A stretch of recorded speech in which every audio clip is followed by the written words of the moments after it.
This is kimbap, a recipe that you need to make this summer. Super portable, you can take it anywhere with you, hiking, to the beach, on a picnic. Let's make it. If you like this video, be sure to like, subscribe, and let us know in the comments below. Hit the bell to make sure you get all of our new videos.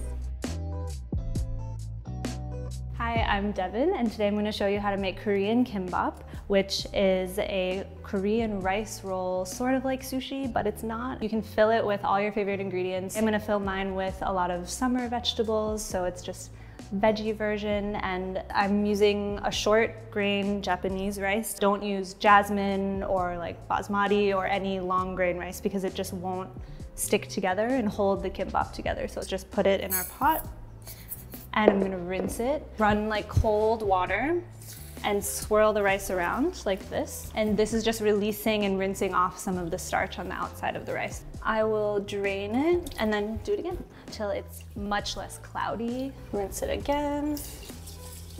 So this was the third rinse and it's looking much better. You're never gonna be able to get all of that water that you used to rinse out. So just drain it as much as you can and adjust the amount of water that you put into the rice. If you're nervous about cooking different types of rice, we have guides on our website and app. It takes away all the intimidation. Just gonna bring it to a boil over medium heat. Once your rice is boiling, just cover it, turn the heat to low, set a timer for 10 minutes and move it aside. Once 10 minutes is done, then you can just turn off the heat, do not remove the cover, and just let it steam and finish. So I'm gonna pickle these lightly, and first I need to peel my carrot and chop them. So I'll grab a peeler and knife.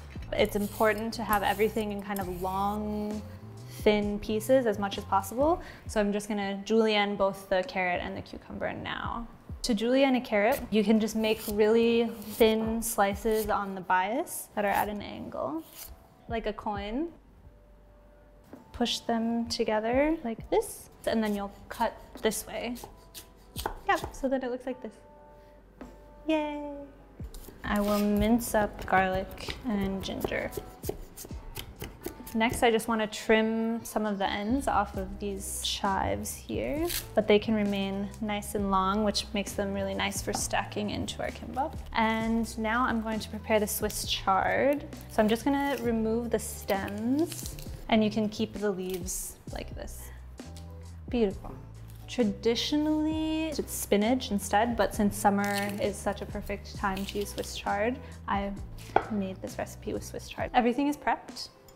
And what I'm going to do next, it's just a quick pickle using some rice vinegar and then sugar and salt. So I'm just gonna put that in here. And then I'll just stir it until it's mostly dissolved. I'll just transfer my cucumbers and my carrots. Now these can just sit while we prepare everything else. Usually kimbap has this yellow pickled radish called tenmuji. I'm not using it because it's a little bit tricky to find sometimes, and I also I don't really like it. Is that okay if I say that? Maybe should I not say that? I wanted to replace the same like pickled sourness and sweetness just using these ingredients, which are also quite traditional in kimbap. I have some green beans here that have already been trimmed. I'm just gonna marinate them a little bit in some soy sauce and use half the garlic and ginger. The other half will go into the Swiss chard. Just mix these around a little bit. If you're making this in the spring and you can't find green beans yet, you could also use like really thin green asparagus as an alternative. Eggs, whisking. Now I'm just gonna make my really thin omelet, just cracking 2 eggs. If you're vegan, you can leave this out or you can use like your favorite egg replacement. So I just wanna mix this up until you can't tell the white from the rest of the egg. I will season this with a little bit of salt. To make your omelet, you're gonna wanna use a non-stick pan and like a really wide, flat one. We're also going to stir fry the green beans in here and blanch the Swiss chard. I'm gonna put this on medium, put a little bit of toasted sesame oil. I opened it earlier.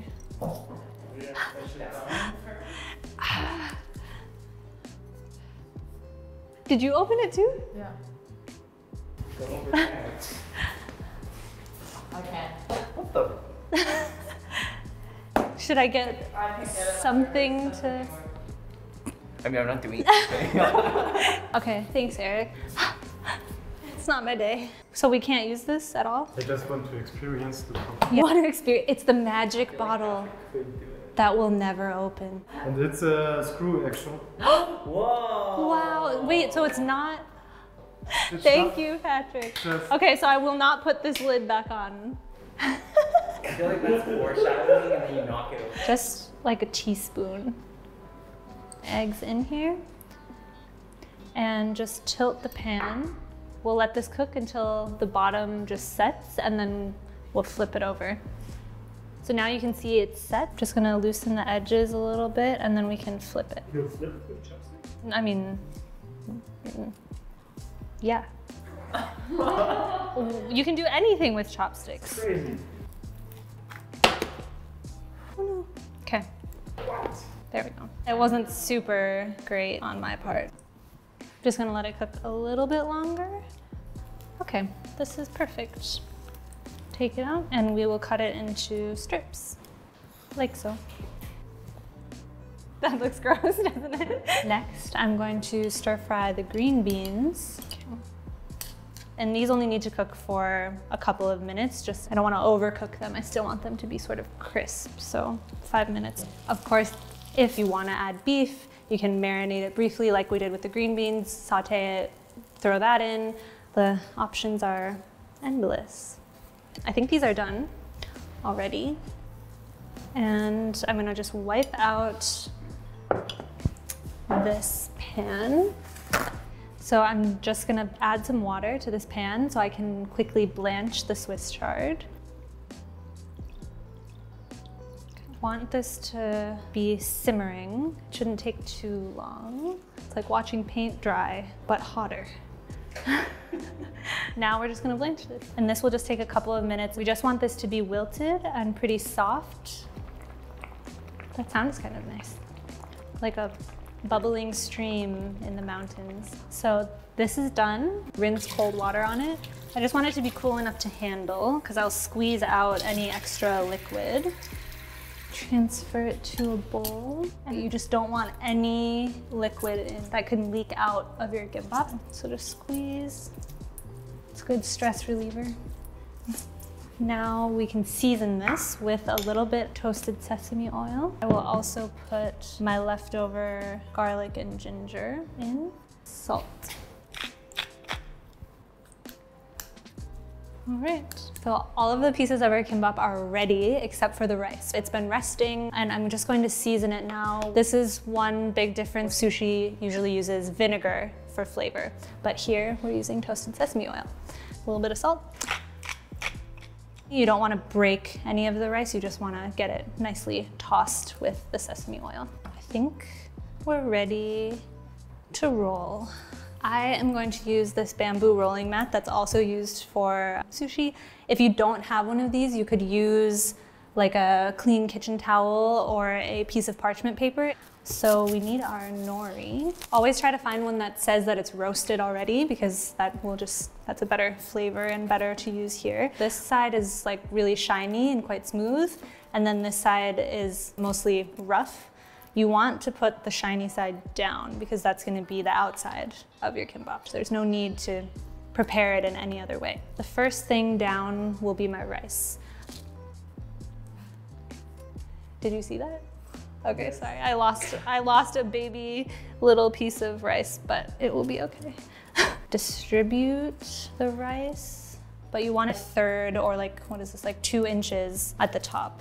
You can make the rice layer as thick or as thin as you want. If you want room for more fillings, you would definitely want to do less rice. I'm using quite a bit of rice and that's just how I like it. So it's just preference. First the egg, just put a couple of strips in. It's okay if they overhang because you'll cut these into strips anyways.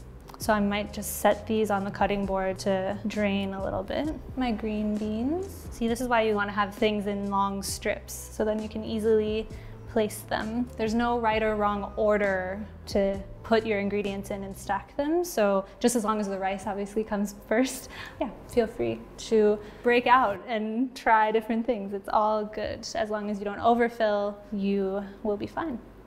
Lastly, about half of my chives. Just gonna tuck these here.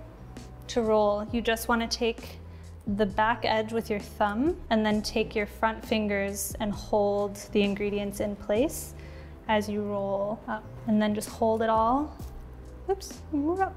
And once you reach the end, just press it really hard. Don't be afraid to be forceful here so that it sticks together. And then you just want to roll it like this and remove the mat as you're rolling and keep pressing like that. Little gimbap. A little rice fell out, but that's okay. This rice wants to escape. The last thing that we want to do to make them extra shiny and add even a little bit more flavor is rub them with some sesame oil. This just makes them super shiny.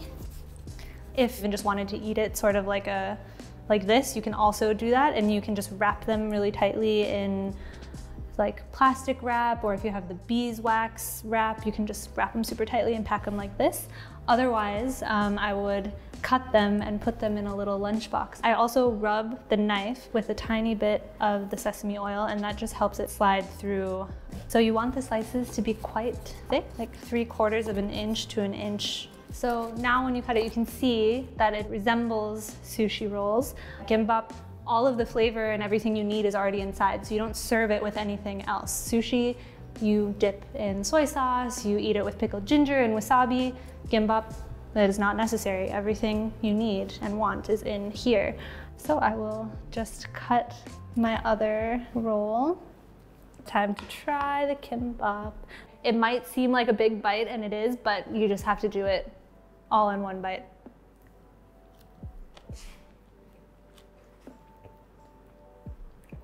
It tastes really fresh, perfect for summer. It's crunchy, but the rice makes it like very hearty, so it would be a really good, yeah, it's a snack if you eat a couple pieces, but if you eat a whole roll, that's like a meal for sure. A nice light summer meal.